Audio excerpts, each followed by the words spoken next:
I don't have fingernails left on my fingers. My heart rate is up. My mind is just blasting noises inside my head.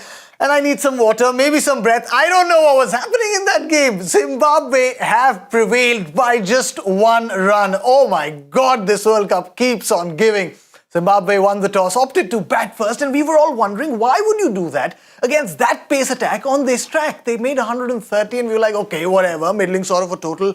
Pakistan come out and Zimbabwe's bowlers just ran riot and they kept doing it. They kept being pushed back to the ropes and they came out swinging every time. Oh, this was a crazy game. You're watching Cricbuzz Live. My name is Tanay Tiwari. With me, Zaheer Khan, Simon Doull. Gentlemen, please make sense of this for me. What was happening there, Zach? It's insane. Terrific game of cricket, and full credit to the bowlers of Zimbabwe. Brad Evans started very well. Muzir Rabbani was terrific today, and Angarawa. I think when you look at this game, you just feel importance of early breakthroughs. We keep talking about it. We keep harping on it as experts. We say, okay, why that start is so crucial against a team like Pakistan, who are so over-dependent on Rizwan and Babar. If you get them out, you're always going to put this middle order under pressure. Shan Masood is the only guy who's been in form, playing that anchor role. Once he got out, the trouble was increasing for Pakistan. The pressure was mounting high. You add the pressure of the game against India to that, you can imagine where Pakistan batters were. Yeah. So those were the factors which were playing there when Pakistan was batting. But you look at the simplicity. Very often we see bowlers play the format and not the conditions. Wow. And today was an example of bowlers playing the conditions and what you can get out of that. You hardly seen Yorkers. That one Yorker, attempted Yorker, which went for the 6. That's the only error you can see. Apart from that, they were just hitting those hard lengths, and that has resulted in a win like this. That has resulted in the pressure which was very evident on batters, resulted in wickets and such a crucial victory. It is poetic. It is absolutely poetic. I mean, Simon, that's right. It's against the norm. It's against the convention. It's against the tradition. Hell, even predictions. And yet here Zimbabwe are with a win, and a win for the ages. Yeah, terrific, wasn't it? I mean, really enjoyed watching that. I loved watching those bowlers go about their work and just the thought process, as Zach was saying, on what they were looking to do, the areas of the ground, which we've heard all night, and for the first week of the tournament when games have been played in Perth, we've heard how big those square boundaries are. Use the conditions, and they did it so beautifully tonight. I thought I was sort of hard to find out. They're going to pick Sikandar Raza as the player of the match. I kind of almost wanted to go for Evans, having bowled that last. They picked up the big wicket of Babar Azam up front, and then having bowled that last over under pressure. I know Raza was brilliant through the middle, but look, you could have picked any one of them, to be honest. I think any one of that bowling attack, because they all did a brilliant job. And what a win. I'm just thankful, gentlemen, because it's now 1:30 a.m. in Sydney and I have to work tomorrow. I'm just thankful it didn't go to a super over. I couldn't believe it when Danny Morrison started talking about a super over on the sideline there. So I'm just pleased that we're going to wrap up in maybe half an hour or so rather than another hour. Yeah, we're going to let you go early. We're going to let you go early. But yeah, Danny Morrison was manifesting a super over on the comms. Zimbabwe wouldn't have wanted it. But the thing that the two of you mentioned, Zach, about the conditions, and that is so true. It so seldom happens in a T20 game that you look at a bowling card and you can't really pinpoint one bowler and say, all right, maybe he had an off day. Maybe he leaked away too many runs. Maybe he was the weakling. This bowling attack was just on point, all of them. Well, I think in chases like this, when you have a below par total slightly, 150, 160 in this format, you're always in the game. You can make the game out of it, provided you have certain things going your way. But I think it's also about the simplicity in planning, simplicity in understanding. Okay, what are the conditions, and then sticking to that. Knowing that this is the process which is gonna give yourself the best chance. Mm-hmm. You play percentage cricket, when the percentage is in your favor, not every time you're going to be successful, but more often than not, you will be falling on the right side of the result. And that is what we saw today. Those early wickets does set that tone. You look at the power play score, we did speak about the importance of the first 6 overs as well. It's what, 28, 29? Below 30, 28 for 2. And that's the story there. That then sets the game up for you, and you just build on that. So if you see in the next block of overs, you're talking about 6.5, which is just run a ball. The pressure is adding, and then you get those timely wickets. That's where Raza had come into play and provided those wickets. And then the crucial wicket of Shan Masood. I think that Shan Masood's wicket really put Pakistan batting under pressure, because when you're looking at that scorecard as well, it's just Shan Masood who was the standout. Rest of the guys have not really been able to contribute in the cause which would have got them over the line. Yeah, and that's right, Simon. Also, the short answer to the question, what did Zimbabwe do right, would be everything, especially with the ball and in the field. But if you had to give me a long form answer, what would it be? Because Zach is right. The areas that they bowled, they stuck to the basics. They didn't try to be cute, and all of that resulted in this famous victory. Yeah, and also, a thought for Regis Chikabva as well. That stumping was unbelievably brilliant down the leg side, and even just gathering that last ball. I know it came on the bounce, the pressure's on. It was a little fumble, but he held his nerve and took it, and then whipped the bails off to win the game for Zimbabwe. Like to a man, the bowling. Just think about the run saved by Sean Irvin last over. Remember that the shot from Nawaz that went down to long off. I mean, just little things like that where he did not give up. He chased that all the way to the boundary. Little things like that you just don't know. One run here, one run there, one bit of magic somewhere from Chikabva tonight, and all of a sudden you're back in the game, or you stay in the game. And those little small margins that Zimbabwe did brilliantly tonight, and I think they deserve so much credit. And it's wonderful for the tournament. This is the format that this sort of thing can happen, because it's shortest format, so close together. One great performance, two great performances can win you one of these games. And look, it's good for the tournament.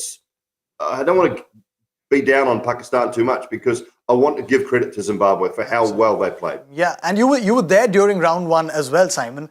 You've seen, and Zimbabwe has had a tumultuous journey. It's not always been an easy road for them. What would this mean to that team today? Yeah, look, it'll mean an enormous amount. I think, someone like Davey Houghton, I played against Davey way back in the very early 90s. He played a lot of cricket for Zimbabwe, played a lot of cricket in England as well, county cricket. For someone like him, who is Zimbabwe through and through, and coaching that side and bringing some of those young guys through, they've had some ups and downs. I mean, monetary-wise, they've been under the ICC's control at certain times in the last 8 to 10 years because they couldn't control the money in the game in the country. They've had player sort of revolts at different times as well, but they've come together in this tournament. They played really well in round number one. They've now knocked off a very big scalp in Pakistan in this Super 12 competition. So, they're improving, because they're just playing like a very, very good cricket team that has found a way to gel together and to play for each other. It is a team. It's actually a team effort. Like, you can't really say this guy won them the game or that guy won them the game. Even if you talk about the bowling, Zach, it's a complete unit effort. Yeah, absolutely. And also, Zimbabwe has been the full member of ICC. Yeah. They've been there, done that. So talent-wise, you can't really say that, okay, they don't know how to play cricket. There's been enough icons who you can take inspiration from. And Zimbabwean cricket has seen those highs as well. So I think from that point of view, this victory is going to go a long way. There is no doubt about that.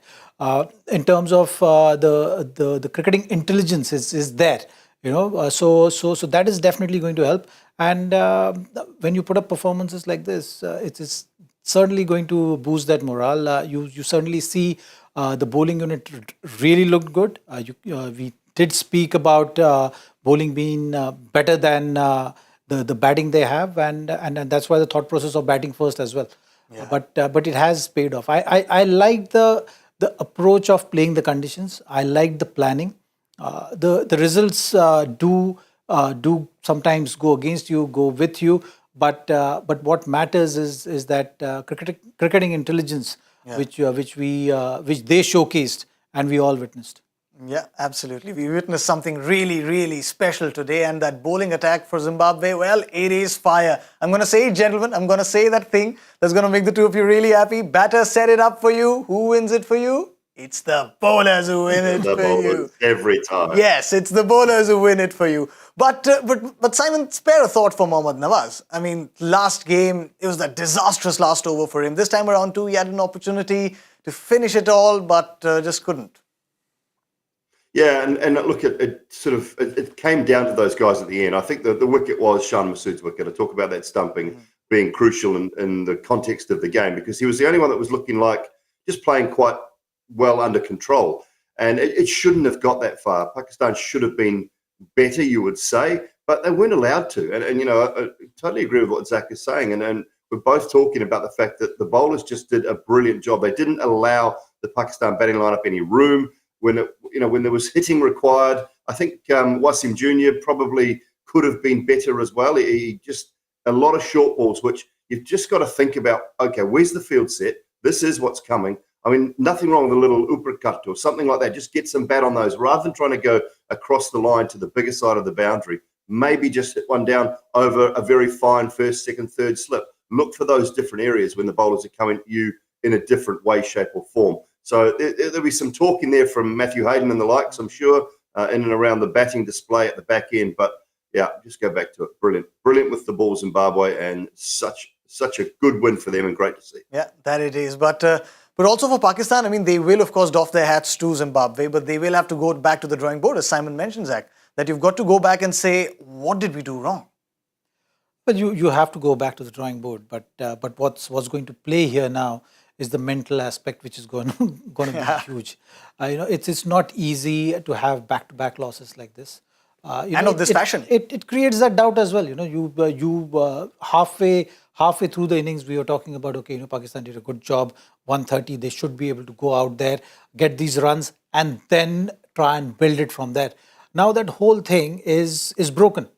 So rather than now, looking at what is going to happen next, you're actually going to look back, and the focus is always going to be there. The mind is always going to wander there, and that's not a great space to be. You can't really do anything about what's happened, but it does play a big part, and that's what you talk about momentum, isn't it? Like I know that's a very cliche word used often, but I think it's going to be very hard. It's going to be hard for Pakistan now in this tournament to overcome this kind of a loss.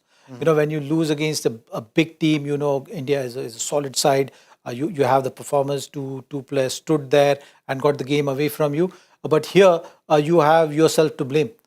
You didn't start the match with the ball on a wicket which you are expected to really steamroll the opposition. You're bowling first. You couldn't really figure out the kind of lengths which you should be bowling. So you missed a trick there. You led Zimbabwe, got off to a good start, which really set the tone for their game. And with the bat as well, the similar kind of a story was repeated.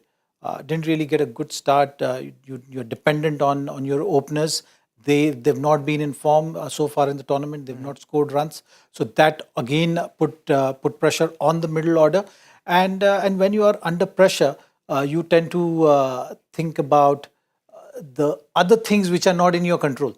Which is the expectations of the fans, expectations of your board, all those team management, all those kind of aspects start playing at some stage, and then you get yourself in this kind of a scenario and situation, which I feel is going to be difficult for them to overcome in this tournament. Yeah, and it's not like the Pakistan team is a stranger to these kinds of scenarios, Simon. Also, add to that the fact that now this failure of the middle order to perhaps go ahead and gun this down, will this add more pressure on Rizwan and Babar to now they have to perform?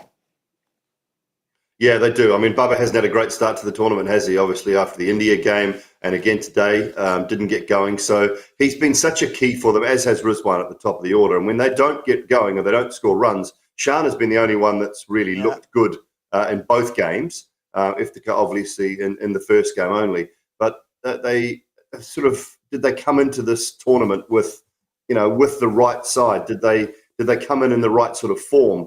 I mean, they beat New Zealand and Bangladesh back in New Zealand, 52-44 for Shan. So he's had a really good start. But a lot of people were still talking about that middle order. Was it strong enough? Did they have the right combinations? There was still talk I mean, very few teams have come to this tournament, I think, where people back home or journos are saying, we just don't think we've got the right team here. Whereas Pakistan, that you still felt, or people still felt back in Pakistan, I think that they were missing a link or two. And so that's always tough. But they're going to battle to come back from this. I don't see them, certainly their chances of making it through to the top four now are very, very slim. Right down in the sort of less than 10% mark, I would imagine. So it's going to be a really difficult tournament for them from now on. It is, and now it reflects on that points table for Pakistan as well, because Pakistan fans, you can look away from this one, just this part, because India, South Africa, Zimbabwe, Bangladesh, all of them have points. Netherlands and Pakistan are the only two teams that don't. And the road to the semis, as Simon said, Zach, it's that door is almost closed. Yeah, you can say that, because not just the cricketing aspect. Yeah. The other things, the psychological aspect is definitely going to come into play. So you'll have to dig in really deep. Someone will have to do really special and expect the other results to go your way. The big match still is going to be South Africa. South Africa is coming off a victory and high run scoring ability. So that is something which is never going to be easy for them to deal with. And it's just going to be too much of doubt, I feel. You wonder if you're sitting in that camp right now, in that dressing room, put yourself in Hayden's shoes right now. How are you going to motivate your troop? It's going to be very, very difficult. I feel. Also, even you can revive to a certain degree, but I think the other teams has a better chance of getting away from them. Yeah, Sikandar Raza is the player of the match, and he says, my mouth is dry because of all the emotions. I'm lost for words. And he said that I promised my captain, Craig Irvine, that when we come to Australia, if Craig Irvine wins a player of the match, he will buy Irvine a watch. And every time Sikandar Raza wins it, Irvine will have to buy him a watch. So all in all, Irvine owes him 3 watches, Simon. Do you know any good watch sellers in Australia? Oh, I could find 1 or 2. I can tell you that much. What's his budget? We need to know the budget first, and then we can sort of figure out where we take him shopping. Yeah, correct. We'll have to speak to Sikandar for that. But the tournament is not over yet. By the time it ends, perhaps all those watches perhaps will turn into a good luxury car that Sikandar Raza would ask of Craig Irvine. But Sikandar Raza has been brilliant. I mean, even with the bat, he hasn't really turned it on in Super 12. But with the ball, with those variations, every time he came on to bowl, Simon, it seemed like he was going to take a wicket. Yeah, and I mean, the 3 variations, he bowls them all quite quickly. I've been impressed with his bowling. Obviously, it's a different level when you come up against some really genuine high-speed bowling. And I think he felt that a little bit tonight with the bat. But with the ball, he's so good. He's such a key component to this bowling unit. And, he backs up those big, tall seamers very, very well. He obviously is very successful on slower wickets. But what happens in Australia with spinners, and I find this, when you look across the tournament, they get bounce. Mm-hmm. Because these surfaces bounce quite a lot, they do get good bounce. Even though it's not going to turn a huge amount, maybe Sydney might do a little bit. But it's the bounce that's the key for the spinners. So they can have success here on these pitches that don't offer a lot of turn because the ball is still doing something for them. Yeah. And the variety that he offers in that bowling attack, Zach, it becomes all the more lethal because you've got all sorts of fast bowlers. One's a left-arm pacer, the other's a very tall right-arm pacer. Then you've got some very good quality in the likes of Brad Evans, Luke Longway as well.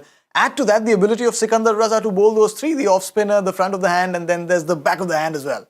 Yes, and always at the stumps. Mm-hmm. I think that's the key. In this format, you've seen the success of all the successful bowlers. If you see, they usually attack the stumps. They keep it stump to stump, and that's something which results in wickets. And Sikandar Raza is that kind of a bowler.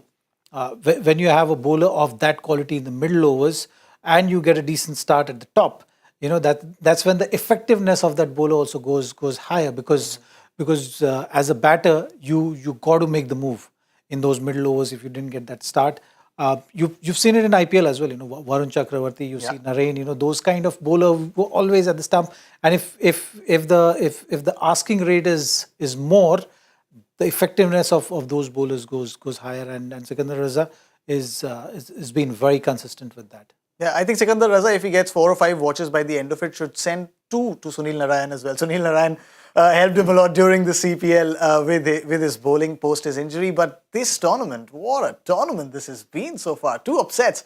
Ireland, of course, beating England, and here we have Zimbabwe beating Pakistan. It all sets up for a perfect Friday. Game 1 on Friday. This group is anyway as open as anything. Afghanistan versus Ireland at the MCG. The first job that you have, Simon, tomorrow when you go to the MCG is to keep the rain away, because this is going to be a very, very crucial encounter. Yeah, look, I've just looked through the radar and it's not looking very good. I can tell you that much. We had rain all day today. Yeah. My radar is saying sort of 80-90% chance of rain from early morning tomorrow morning. So look, we're hoping beyond hope that that is wrong. And hopefully when I wake up in the morning, or this morning, I should say, that it will actually be okay outside, because I felt for Afghanistan the other night, because they had an opportunity to play their first ever game at the MCG. It was washed out, and you don't get these opportunities as as a touring nation very often to play a game at the wonderful MCG. So hopefully it's better tomorrow, and it's sure to be a cracker. Ireland coming off a high, and Afghanistan just desperate to play some cricket. Yeah, both of them are very high, of course, for different reasons. Afghanistan want to play. Ireland wants to play as well, because they're coming off a win, and that would give them so much confidence, Zach. I mean, you look at that squad and the way they played in the last game as well against England. They were just all in.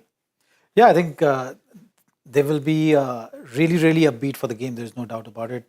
Beating a team like England. You look at that the team of England. They're one of the favorites for the tournament. Absolutely. And to beat them, obviously their confidence is going to be high. And Afghanistan's spin trio is their real challenge tomorrow. So we'll have to see whether they're able to counter that. Are they able to succeed in conquering that and putting some runs on board? I think if they put runs on board, then it's definitely going to be a good chance for them to win the game of cricket with the kind of bowling they have, because they do know how to use the conditions. And I think conditions are not in favor of Afghanistan, because their strength has been spin. Yeah. So with the rain around, whether that spin is going to come into play. If the wet outfield comes into play, then the seam of the ball gets wet. The spinners virtually are sometimes out of the game. Yeah. So if that happens, then Ireland will have a better chance to counter the spin trio. If there is a little bit of help around for the spinners, I think it will make things that much difficult for Ireland in tomorrow's game. Yeah, and also for Ireland's bowlers, it's going to be a good contest against the Afghan batters, because the Afghan batters haven't really gotten going. It's also down to the conditions as well. Most of them are very alien to these conditions. Fionn Hand came in the last game for Semi Singh. He was very good. So they do pack a punch with their bowling, and it's going to be a battle to watch out for, Simon. Yeah, it is. Look, I'm really impressed with Josh Little with Adair. The whole bowling attack. I think they learnt a lot from what England did wrong in that first innings when they were batting. England went too short, went into the surface, bowled far too short, and they paid the price. Ireland were, I think, just on 100 or just over 100 after 10 overs. So they learnt from the lessons that England made, or the mistakes that England made, and they went a lot fuller. And when they went fuller on that surface, because it had been under covers and because we've had so much rain in and around Melbourne, it actually started to do a little bit, and nipped around a little bit as well. So there was a lot of, again, good thought process in and around the Ireland bowling attack, and they've got good seamers. So if the rain is about and it's more seam-friendly conditions than it is spin-friendly conditions, then Ireland, I think, sort of go into the game as favourites. Yeah. One player to watch out for, Zach, from Afghanistan, for you, who would that be? It's always Rashid. It's always Rashid. With the ball, with the bat, he'll always be in the game. Yeah. For you, from Ireland, Simon? Well, I think it was great to see the skipper back in amongst the runs, but I'm going to go with Josh Little again. I watched him through the 100 and the English county season and the Blast as well. I think he's a terrific left arm quick. He's a little bit similar to Luke Wood, who England have just drafted in as one of their replacement players or one of their sort of spare part players that's coming to Australia. And I think he's got the ability to ruffle some feathers. Yeah. Now to the second game of the day. And this one is a real cracker. Australia versus England. Both of them, of course, play at Melbourne too. And England are under some real pressure coming into this game, Zach. Well, they are under pressure, Yeah. but I wouldn't say that they will be getting bogged down with that. Okay. I just feel that how you've seen with Australia, how they reacted, something like that you will see from England. They would want to go out there knowing that this is the biggest game of that group. It's actually going to pretty much give us a direction. Where that group is heading tomorrow. So they all know the importance of that game. Australia would want to continue with what they've done in the previous match after winning that match in that style against Sri Lanka. But I think England knows that this is the do or die match for them, and I think they will approach that game with that attitude, and they have the goods to deliver. It's one of the I would still say that it's still one of the favorite teams to be in the top four or to go to the finals. They have the balance, they have the firepower. It's just about fine tuning the approach, I would say. And in the last match against Ireland, they got under pressure. They got themselves under pressure because they lost early wickets. So Josh Butler is someone who needs to set the tone when they're batting, and if they're able to do that, I'm sure they can pack a punch. Yeah, and Josh Butler, even after the last game against Ireland, did say that we need a lot of reflecting to do. Now, Simon, Zach is right. They have the balance, they have the personnel to do it. It is all about that approach, and you've got to do it right now, because on that points table, if you see, it is really do or die. I mean, you lose this game and you're placed quite similar to Pakistan in the other group. Yeah, absolutely. Look, for whoever loses this game, I think, again, they're down in that sort of under 10% chance of making it through to the qualifiers, I think. Australia would be desperate to get a win over England. England, you would think they can't play as badly as they did the other night against Ireland. And I think they're worries for me. I mean, obviously Josh Butler not scoring runs, but Milan and Stokes, I'm not sure. They came to Australia wanting Ben Stokes to bat 3, and they were going to leave David Milan out of the side.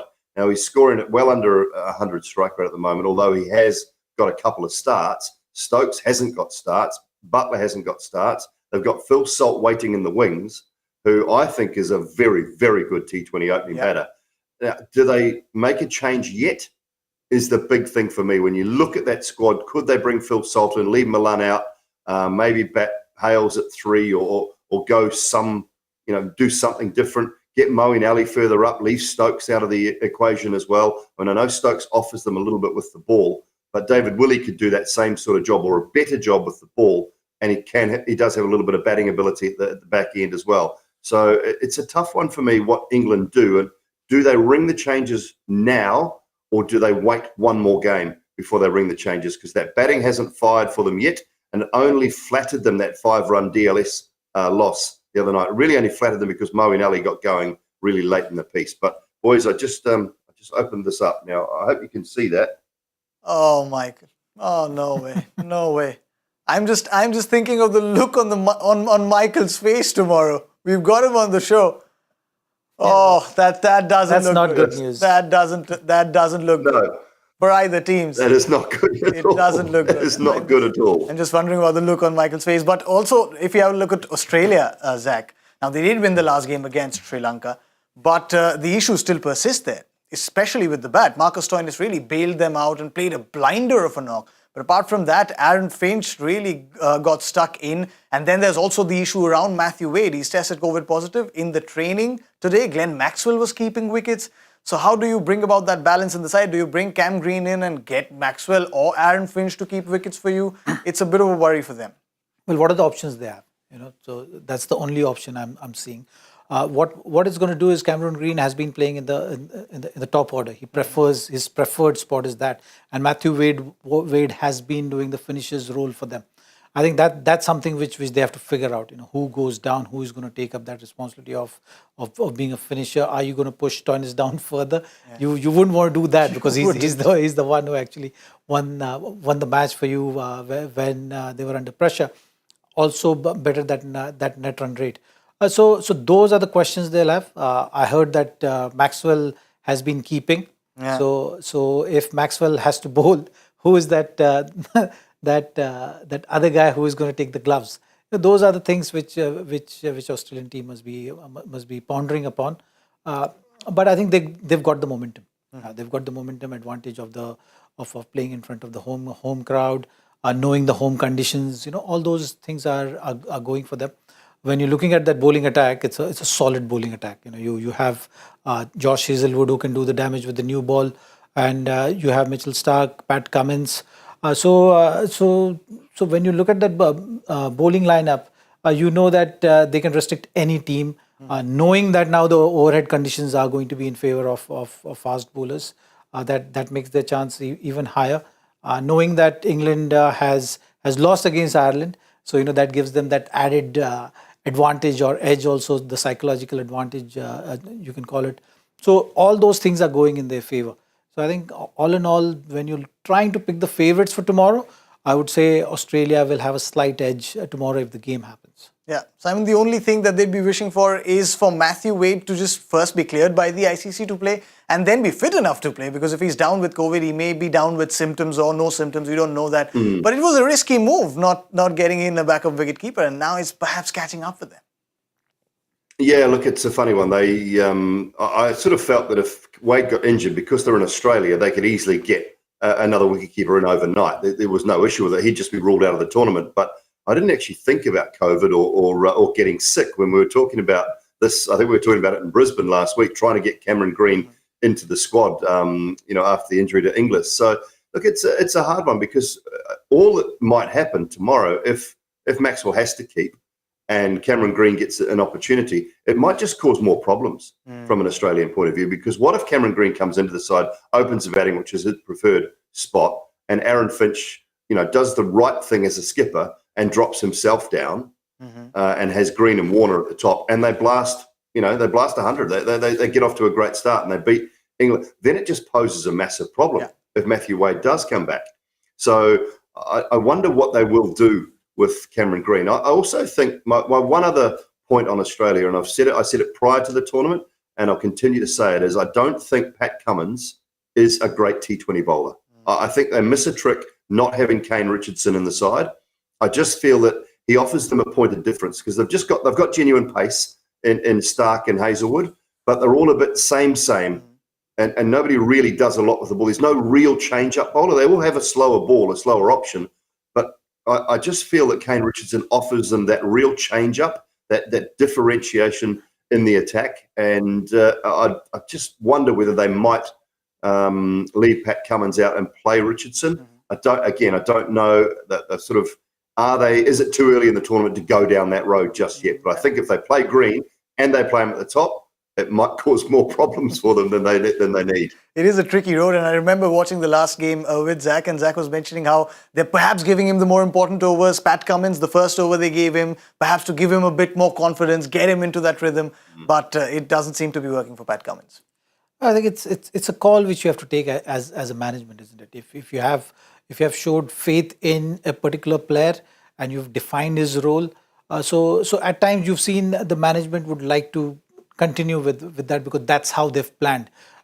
In a tournament, you at times do have to make that pivot, and when to do that pivot is something is a tricky question and a scenario always. You can try as much as you can, but you would never be able to time it to perfection. Most of the times you will see that these things happen by chance. So by Matthew Wade not being available maybe for tomorrow's game might change or create that opportunity for Australia. If they have to do any change, this is the time. If it means Kane Richardson has to come in the playing 11, then they can do that, because they can afford to do that, since Cameron Green is a batting all-rounder. So you can have that advantage of filling the similar kind of a role in Cameron Green, exactly like what Cummins does. So if they take that route, and like how Dooley was rightly saying, what if it goes in their favor? Then who is going to sit out the next game? So I don't see. I think if it was some other personnel who was not available for tomorrow's game, things would have been simpler to deal with for Australia.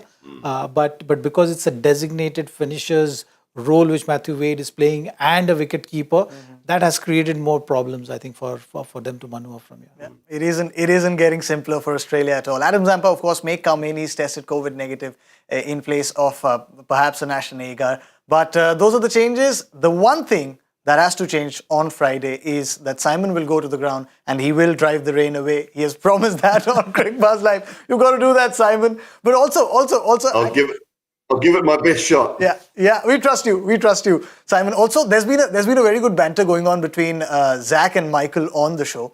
Do you have a message for Michael? I can give that to him tomorrow once he comes in. As Australia take on England.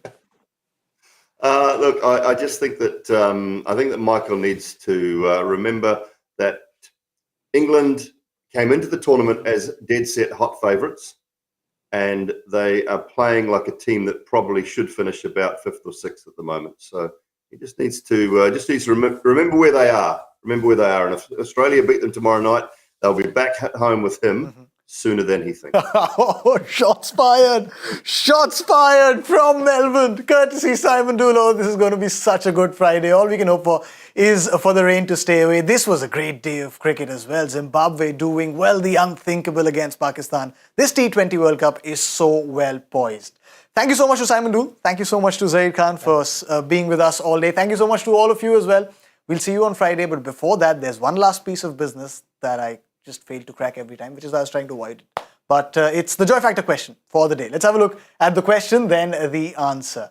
2 international cricketers who share the same name made their debuts 3 months apart and played just a single test each in the late 90s for the same team. Name them. And the answer is Robin Singh and Robin Singh Jr. Joyda threw a googly there. Let's see who got it right. Who's the winner for this one? And the winner is, come on, show us the winner. Ankit Gupta, Ketomania. Ankit Gupta wins it. Many, many congratulations, Ankit, on joining the panel of some very elite Joy Factor winners. So then, that wraps up the day for us. Thank you once again, Simon. Thank you, Zach. We'll see you tomorrow on Cricbuzz Live.